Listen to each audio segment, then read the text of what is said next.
Desde la no remuneración en el salario del trabajo vivo objetivado en el valor de una mercancía, entendiendo el valor no como valor de uso o valor de cambio cuando el valor se mide en dinero y se convierte en precio, sino el valor fundamentalmente como vida humana objetivada en el proceso de producción de una mercancía, pasando por el trabajo enajenado, que supone que el trabajo y lo que se produce y también el mismo proceso de producción no le pertenecen al proletario, al trabajador, pasando por la expresión del principio de realidad condicionado de acuerdo a las instituciones de dominación que surgieron con el modo de producción burgués y propiamente con la modernidad, que ejercen lo que Foucault llama el biopoder y lo que Herbert Marcuse, de la primera generación de la Escuela de Frankfurt, en su obra Eros y Civilización, que articula el materialismo histórico con el psicoanálisis, una represión excedente sumada a la represión básica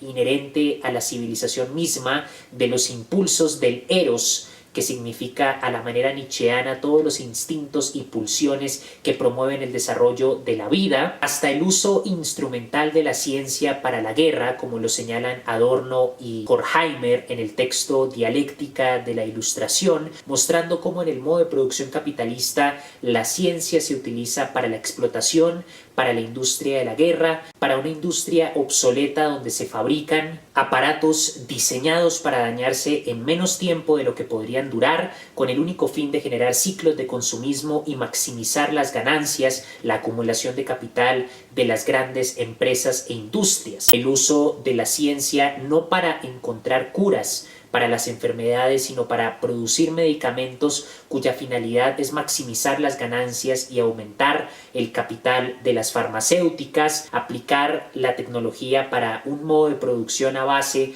de energías no renovables que está destruyendo el planeta, son algunos de los rasgos que hacen del modo de producción capitalista un sistema criminal, destructivo y absolutamente ilegítimo que debe abolirse, no solo pensando en la explotación del proletario que ya Marx denuncia en el siglo XIX, sino pensando en la destrucción del medio ambiente, en la aplicación de la ciencia a la industria de la guerra, sumados a esa explotación del ser humano debido a la institución del trabajo enajenado, a la extracción de trabajo vivo no remunerado en el salario, la plusvalía absoluta y relativa, sumada a la represión de la biopolítica que denuncia Foucault como resultado de las instituciones de dominación y control propias del edificio político que se levanta sobre la base de la producción capitalista, y a la luz de esta urgencia de transformar el modo de producción para encontrar una aplicación a la ciencia verdaderamente humanista que redefina la noción de progreso,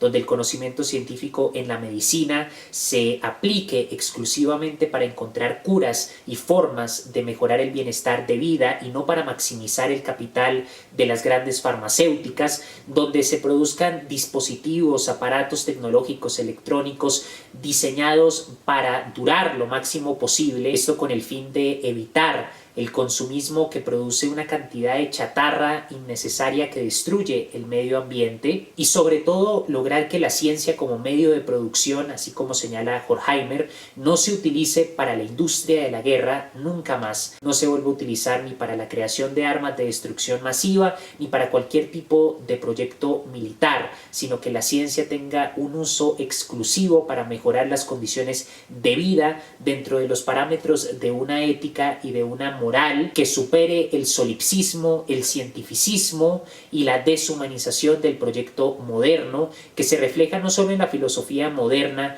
en el intento de tratar de estructurar los razonamientos de la filosofía a imagen y semejanza de las ciencias exactas, desde el cogito ergo sum cartesiano, pasando por la ética demostrada según el orden geométrico de Spinoza, las máximas demostradas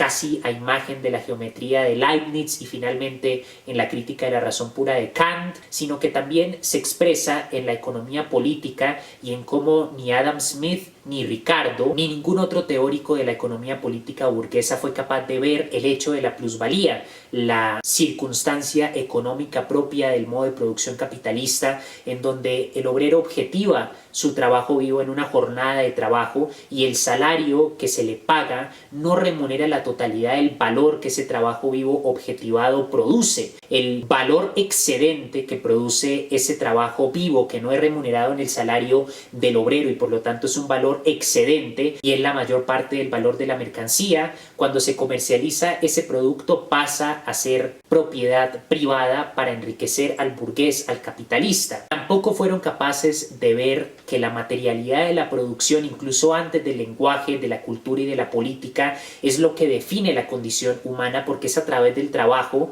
que los seres humanos, como lo señalan Marx y Engels en la ideología alemana, producen, modifican la naturaleza, la materia, para responder a sus necesidades básicas, y la satisfacción de esas necesidades básicas es la condición para perpetuar la vida. Luego, el trabajo enajenado, característico del modo de producción capitalista, implica una alienación del sentido original del trabajo para satisfacer las necesidades que se requieren para reproducir la vida. Y el trabajo enajenado no solo afecta al obrero en la fábrica, también afecta al científico que trabaja en una empresa que no solo tiene un monopolio económico, sino también un monopolio sobre la investigación científica y el conocimiento científico en general. Un científico que trabaja en una empresa como Microsoft o como Apple no puede llegar a innovar, a aplicar el conocimiento científico en el sentido de un verdadero progreso, sino que debe aplicar su conocimiento a los parámetros ya previamente establecidos por esa compañía, de manera que lo que está produciendo, es decir, la objetivación no ya de su trabajo vivo en el sentido físico, sino de su trabajo vivo en el sentido mental, de su conocimiento,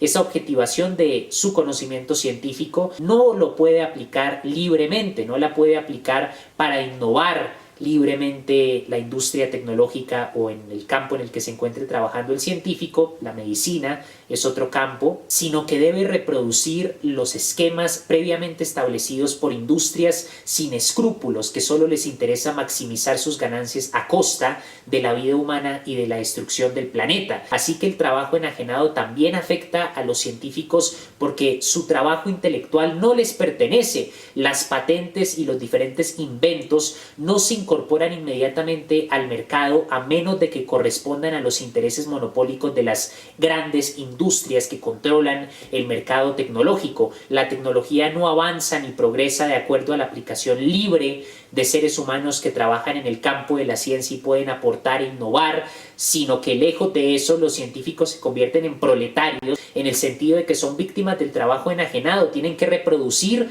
el modelo de la industria de la obsolescencia programada, fabricar computadores, celulares, cámaras diseñadas para dañarse en menos tiempo de lo que podrían durar, tienen que fabricar motores y otros dispositivos, aparatos con base en el uso del petróleo, aunque ya hay una ingente investigación sobre la posibilidad de usar energías renovables, a pesar de que el uso del petróleo y otras energías no renovables destruye el planeta, tienen que acomodarse a esos parámetros previamente existentes que las industrias imponen y por lo tanto también son víctimas del trabajo enajenado. En el plano del mercado mundial, en el contexto del neoliberalismo, la competencia entre capitales implica que esa competencia entre burguesías en el mercado mundial fija un precio medio para una mercancía, y entendiendo el valor como trabajo vivo objetivado en el valor de una mercancía, cuando las burguesías tecnológicamente menos desarrolladas de la periferia producen una mercancía, el valor entendido como vida humana objetivada supera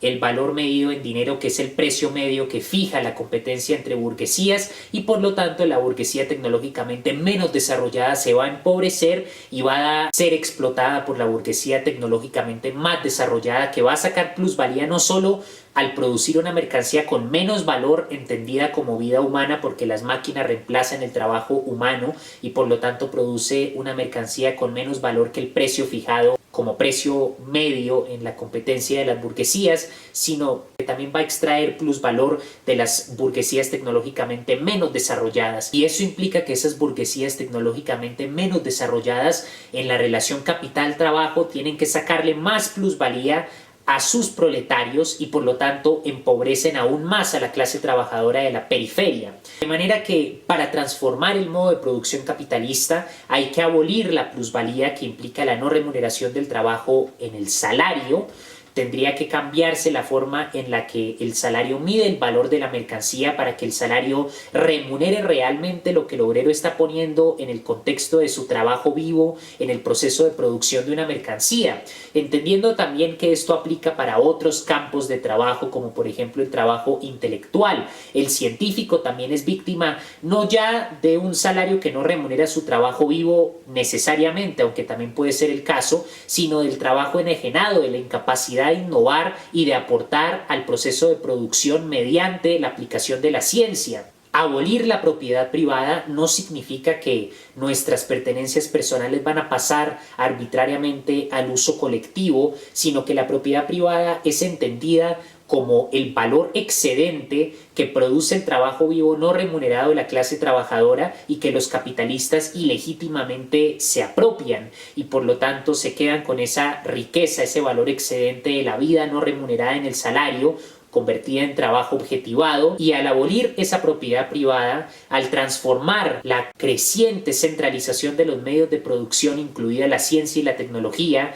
que amenaza con la posibilidad de que en un futuro no muy lejano se realice la novela distópica de Aldous Huxley, Un mundo feliz, donde la ciencia se utiliza para oprimir y dominar, para fortalecer el totalitarismo mediante la ingeniería genética, contrarrestando esta creciente centralización de los medios de producción, cuyo ámbito más destructivo, peligroso y preocupante es el uso destructivo de la ciencia, el uso deshumanizado del conocimiento científico y la tecnología, implicaría o la colectivización de los medios de producción o una forma radicalmente nueva de la posesión de las masas de los medios de producción y de las fuerzas productivas. Al superar esas contradicciones entre las relaciones de producción y los medios de producción, que ya no estén centralizados en manos de los burgueses, sino que realmente respondan a las necesidades de las mayorías para las mayorías, se tendrá la base económica para impulsar transformaciones políticas con respecto a la denuncia de las sociedades del control que se hace desde Foucault, Deleuze, entre otros pensadores, y a propósito de pensar en nuevas expresiones del principio de realidad en el contexto de la obra Eros y civilización de Herbert Marcuse.